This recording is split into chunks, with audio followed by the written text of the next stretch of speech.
What's good, YouTube? This is BP Capital. And before we start today's video, like and subscribe so we can grow the page. But y'all, today's gonna be a nice video for a Saturday. I'm about to go through a little trade breakdown, the trade of the week that I had. I had two trades. I actually got a couple trades this week, but I think this was the biggest one, kind of the most obvious one, and really what kind of set my week, to be honest. The last couple trades I took, it was kind of unnecessary, but we can just focus more on the main trade that I really think was the trade of the week. That's what I see every week. I look at the trades and look at what's my trade of the week. What's that big play? What was that play that I was expecting? So let's take some looks at this. All right. So my Dewey's a little free. Damn. Okay. So starting off, we want to look at the monthly. So what our monthly was doing, hold on, actually let me set this date first, because that's actually going to be important. I don't think TradingView does this.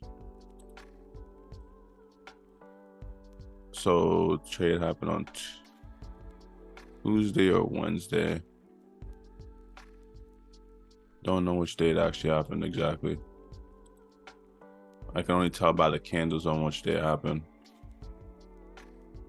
Oh, it happened on when the Wednesday candle opened. That's why I'm confused. So on the Wednesday candle, so this is good. Let's go back to monthly. So looking at the month, we know that the month came from this monthly support. Don't know what this line is, but we know the monthly came from this monthly support.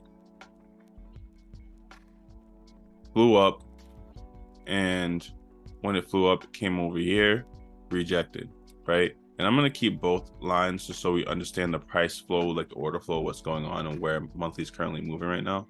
But what I want to keep in mind is that we have a monthly level right here and a monthly level right here.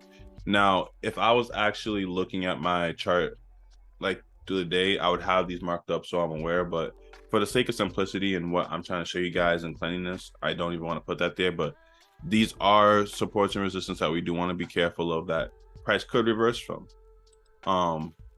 But overall, right now, if you go down to the time frame, you see that the monthly is in a confirmed bullish state. So monthly is bullish technically. It is not bearish in this sense. Okay. So now let's focus more on the weekly, where the weekly is coming from. So the weekly did bounce up here. The last rejection area the weekly came was over here. So we got a weekly reject weekly, and then we're going to keep in mind the weekly levels. So we know what price closed here last week. So our weekly levels that we have to be mindful of when we're trading is this support becomes resistance. Sorry, resistance becomes support area because we broke resistance, becomes support. And then this area over here and this area over here. So there are multiple areas where we got to be careful weekly can reject from. So I'll mark these just so we can kind of see them.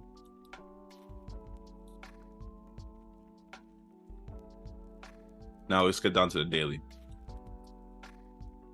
So we see that the daily broke structure after rejecting that weekly reject weekly. So this confirms that we had a weekly bearish. So now we're bullish on the monthly, we're bearish on the weekly, and I can tell you that we're going to be bearish on the daily as well. So let's drop down and see where the daily last rejected.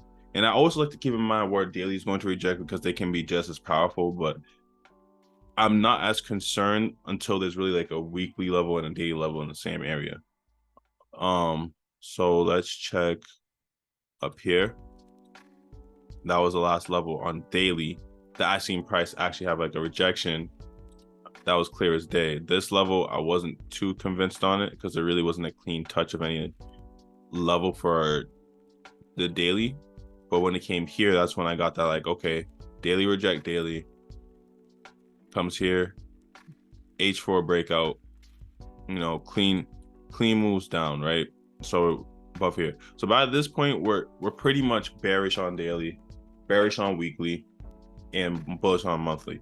Now, I said in the previous breakdown video, I said like when these are all in tandem, they become very powerful. So the more that's in line, they're all bearish, that's extremely powerful. If they're all bullish, they're extremely powerful. If they are in a, I'm trying to think of the word. If they are, say monthly is bullish, in this case, when monthly is just bullish and weekly is bearish and daily is bearish, and it's like, it's good, but it's not as good as when all of them are in line, because when they are, price starts flying.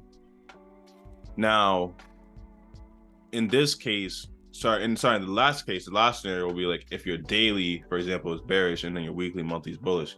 That is a type of area you want to be a little bit more cautious, because price on these time frames can switch and go back in a normal trend and direction at any point. But until you see that confirmation on those time frames, you want to keep that in mind. But before they switch around, daily will show you it, and the markets are fractal, so you'll see it like from level by level. If you keep going down like the H4 or H1, you'll start seeing those signs of reversals, and they'll happen. You'll kind of know when it's happening as long as you market levels and you're cautious of what levels they are.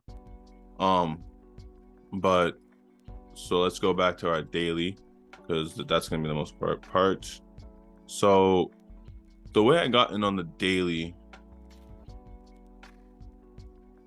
so this one, so this was a weird trade. So typically I only trade from 8 to 11 during the weekdays on New York, basically during New York session.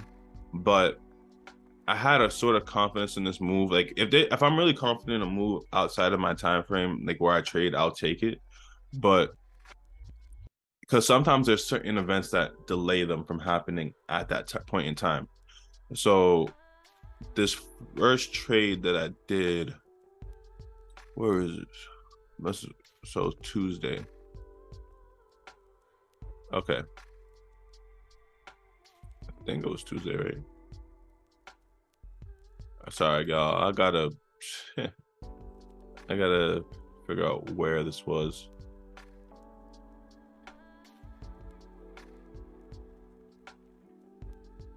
Because we took liquidity, and then that's what got me in the trade. It had to be this way, so something around this area. That's the thing that's confusing me. Oh, because I think, okay, on Tuesday I was looking at the charts a little weird. Okay, I think that's why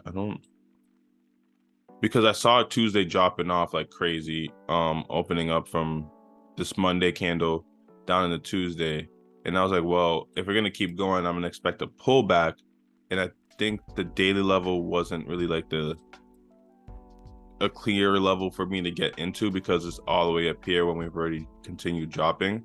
So at some point, I think I dropped down to H4, and it was like, okay, if this is gonna keep taking the momentum that it has right now, where can I get in? So I was looking around this area on Tuesday, but it was like I was waiting for the pullback basically, because I seen this inefficiency over here. So I basically used this is my second sort of like backup entry, which is like I use like an engulfing level. But because it ended up happening on the Wednesday candle, it actually made it even more perfect for me, to be honest. So right here on the 4 hour. So right here on the 4 hour, we had the engulfing candle that I was looking at when price came in here, and I marked this level up. Let me delete this because it needs to make sense. This level right here, I saw as inefficiency that price needed to fill. So, and everything else like didn't seem like as obvious because they're not within a certain level. So I was like, okay, price has to come somewhere between this level and it's going to give me the sign of a reversal. But I took a risk entry on this one because it was actually pretty clear, to be honest. Price actually gave me exactly what I needed to know to be confident to take a risk entry in this one. So let's break down to the 1 hour, and then I'll make sense of y'all. I'll have to go back to the daily for it to make a lot of sense why I got even more confident with it. But there was a there was a engulfing in here that I need to use as well. Where is it?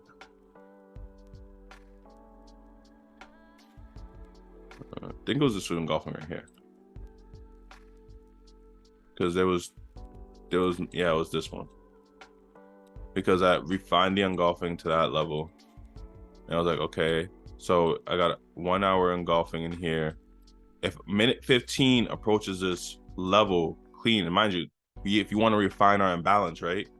Our fair value gap, right here, that's the refinement, right? And I think I might have even gone to the point where even minute 15 was in line with it. Yeah. So yeah, it was all within the same imbalance, all that, not up here. Like this is an imbalance and you can see like he took liquidity and then dropped down. But this imbalance right here was like key to me because it was minute 15. Now, because I'm also using within a 1 hour zone, I'm very aware that this is a 1 hour zone. Looking at the minute 15 and how the price action was moving, and then even M5, knowing that we induced this area. Keep in mind, I'm not really an SMC trader or whatever. I just like to use certain concepts. This is like a strategy I built based off a lot of things I've learned. So I see this inducement, I see price drop, came back, wavy patterns, right? That's a key thing. I started seeing wavy patterns. You look at M15, now the wavy patterns. Once I saw it, M5 it had me a little shaky, but then once I saw it on M15 too, and I just kept seeing it getting induced, I was like, this is going to be the move. I was getting wicked confident at this point. Now, keep in mind, I was waiting for this during Tuesday, or at least during the Tuesday candle, during all our New York session, and it didn't happen. And once this happened, now the next day candle came in. Where is this? For this daily right here, I was like, oh, that's a support becomes resistance, SBR level. This is about to be a clean move. That's what I said. And as soon as I saw that, I saw price pull back into this area. I seen it tap into this daily level that's also in line with the H4 engulfing, which is also in line with the H1 engulfing. Sorry, H4 engulfing fail. That's actually key. So I don't want to get it twisted. So it's H4 engulfing fail, the H1 engulfing fail, and then we had an imbalance there on top of it, and it's in line with the daily level. I don't care if this trade loses. I'm taking a risk entry. That's what happened. That's how confident I was in this entry, because I'm seeing all the confluences I need. That's one of the things people don't do. You see all the confluences you need, and yet you're still scared to get in the trade. Like, okay, even if I wasn't scared to get in the trade, I still had a confirmation entry to use. I still could have waited for M15 and break this low. Let's see what low is it, or this low right here. Come back, pull back into a level, and then drop down. I could have done that, but to be honest, I like to get those sharper entries when I can. So I took this. I took at the first fill of the imbalance because I wasn't necessarily sure if it would hit the daily level like right away, but I had like 20 pips worth of stop from the daily level, which was, I think, pretty sure I had H4 MTF2 around that level.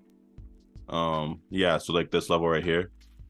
So knowing that it's like a risk entry of H4 MTF, I can get pretty confident with taking like risk entries and getting very sharp entries.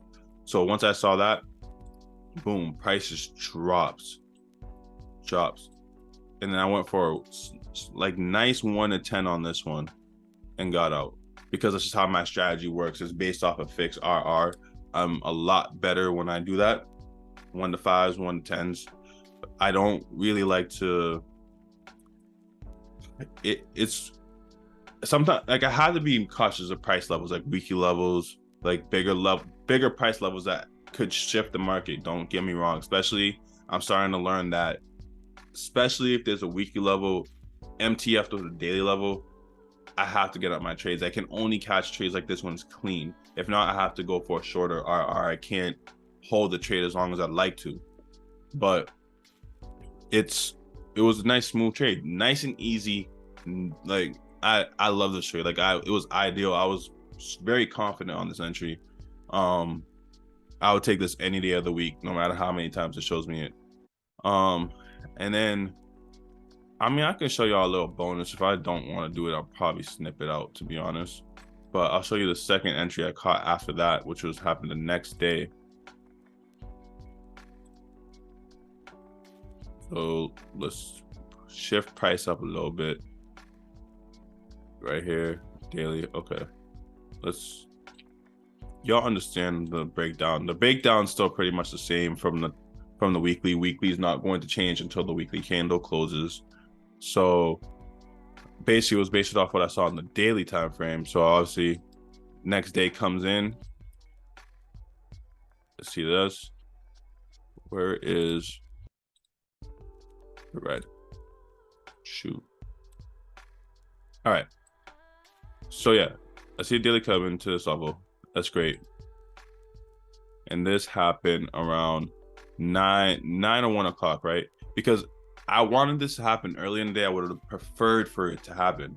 But this was, the thing is, this was buying most of New York session.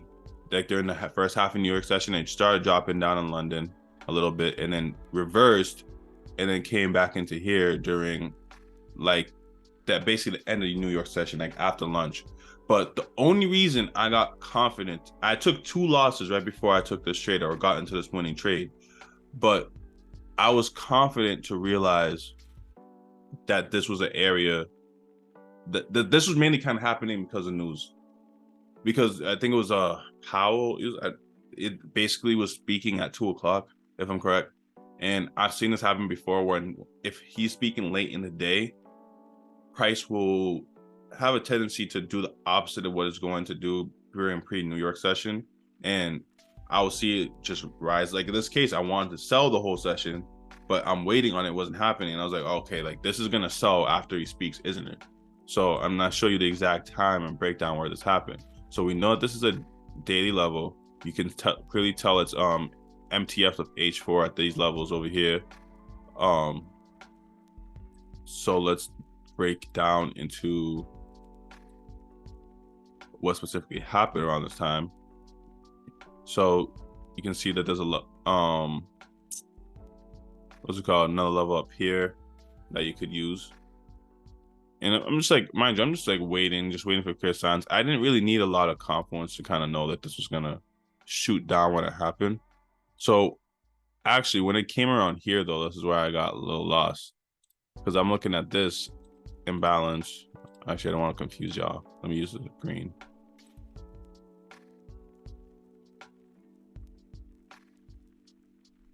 So I'm looking at this imbalance thinking that this is where price is going to shoot from, but it doesn't. And I don't know if M30 was clearer, but I think I had to go down to like all the way to see something.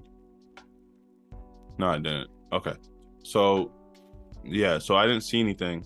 But then when I saw M15, I'm like, well, it's rejecting off this gap, this like fair value gap. I just see it just wicking, and it doesn't seem like it wants to move. And I'm just all right. So I see this one rejection, pull down, didn't break above, pull down, didn't break above. This broke over, and that's what kind of had me concerned. But I still sensed something was off. I felt like, okay, we've had a strong pullback already on the 4 hour. If I'm wrong right now, price will have to break this high. Oh, wrong tool. Where's my fib? Yeah, if I'm wrong right now, price will have to break this high. I'm using the wrong tool. I can't tell what any of my tools are right now. There we go. So we're at the 78% retracement level from where I was expecting price to go. 78%. So typically if it breaks past here, it gets really low chance it's gonna hold. Like it will usually hold around the 50, 61, 78 area to me. But if it gets past here and it breaks this high, price is not gonna hold. Like this is the last chance I'm probably gonna get to, because I don't see anything else clear, like any clear levels. This isn't a fresh level. This is there may be like a fresh H4 level, but it's not MTF, so I'm not really like crazy about it. The only levels like I'm looking at is like over here. So then once I seen price go over here, break down, create that break of structure. Sorry, not that break structure. Sorry, wrong time frame, bro. I'm tripping right now. So once I seen price get here on this time, I think the time the news happened, I waited specifically for news. No, actually I didn't. I said, yeah, I lied on that one. I didn't wait specifically for news. I'm sorry, y'all. Like, as I'm recording this, I'm trying to remember exactly how I did these things. So don't think I'm trying to bullshit y'all. I'm just trying to remember exactly the motions of how I took these trades and how I went about them. So basically what I did was I waited for basically a gap level to be formed, but sometimes it's weird. Sometimes I like the non-confirmed gap levels because they work better, but then the gap flips when they confirm work very well. Like, I don't know. I get confused on which one works, but this right here, right? So I was looking at this level. This is the level where I got in. So as I seen price do exactly what I needed, I seen this hammer candle, a lot of selling pressure coming down, right? And I seen weakness. I see some indecisiveness. Then I see, okay, we have this gap level. Price is respecting it. Price breaks through right here. That's when I wanted to get in. I was like, bro, why not? Why wouldn't I want to get in a trade like this? And this is like right before the news happened, 15 minutes. Like, if the news actually actively happens at the time, I will not trade it, just because I've experienced not getting filled, slippage, and then getting filled at a terrible price later. And to be honest, the worst experiences has been me trading during news, and I don't think my entry got filled. Like, I'm literally trying to click the sell button, not thinking it got filled, placing 3 entries at my normal lot. So now I'm putting 3, 4, 5 times my risk because I clicked the button 5 times thinking it's not going to work. And then, or like at least my button's not working. And the next thing you know, all 5 of them are filled, and trades going the complete opposite way.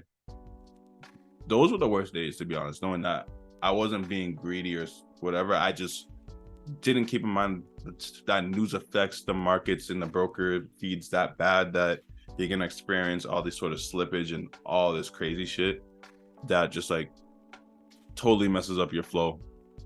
So I tried not to, but this happened before it, so I was fine with it. And I was like, if I'm gonna be aggressive on my risk before the news anyway, so if the price reverses at 2 o'clock when this happened, like terribly, I would probably have my like high backed up to like, sorry, my stop loss like lowered a little bit, just so it compensates for slippage, so I lose about the same amount I would have lost if it was a full trade.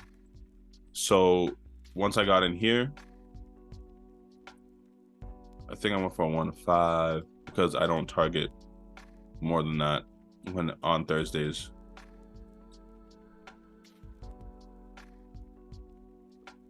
Yeah, hold up. Let me fast forward this because the 1-5 is deeper. There we go. Right on here, because around 154 I got out.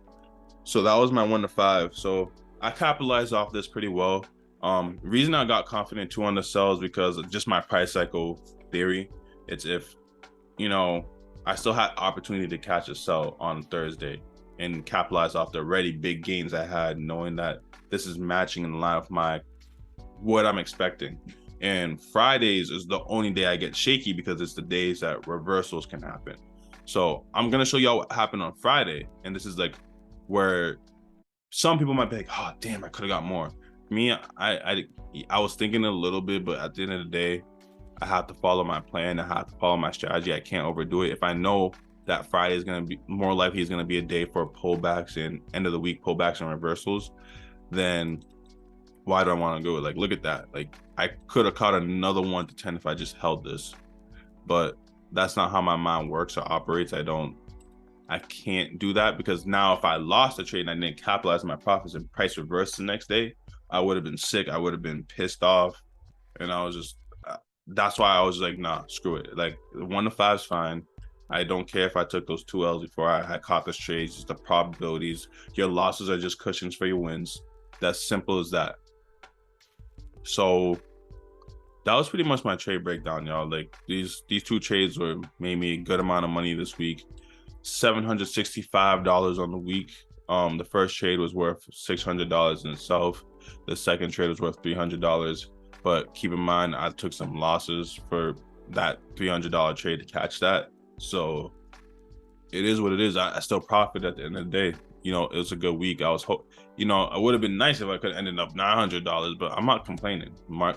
Profit's profit. The market is giving me what I can take from it. You know, I'm not gonna ever look at it as a greed sort of factor or try to force something to happen. It's just take advantage of the situation and just make your money, bro. That's how we're here. We're here to make money. We're not here to, you know, get rich quick. We're here to really build some good capital, slow wealth. And don't get me wrong, this market can make us rich quick, but it's not a get rich quick scheme. That's a lot of work that needs to be put in the back end first before we get to that point. And then you got to be patient enough to let your account scale up and then get to that point. Once your account really starts scaling up, then I say, and you know how to keep your expenses to a minimum and then just reinvest a lot more money back into the markets, it will, you can get rich quick from that point, but it's not in the sense of like overnight it's gonna happen. That shit can take 2, 3, 4, 5 years. It's like when we say that, it's like it takes maybe 2, 3, 4, 5 years to develop the skill, and then in year 5 you make your first 100K, and then year 6 you finally get to 500K in a year, and then year 7 you're like, Rich. That's what I mean. When I say that, that's what I mean. Not like in like, oh, 2 months, 9 months, I'm gonna be a millionaire. No, it takes time, y'all.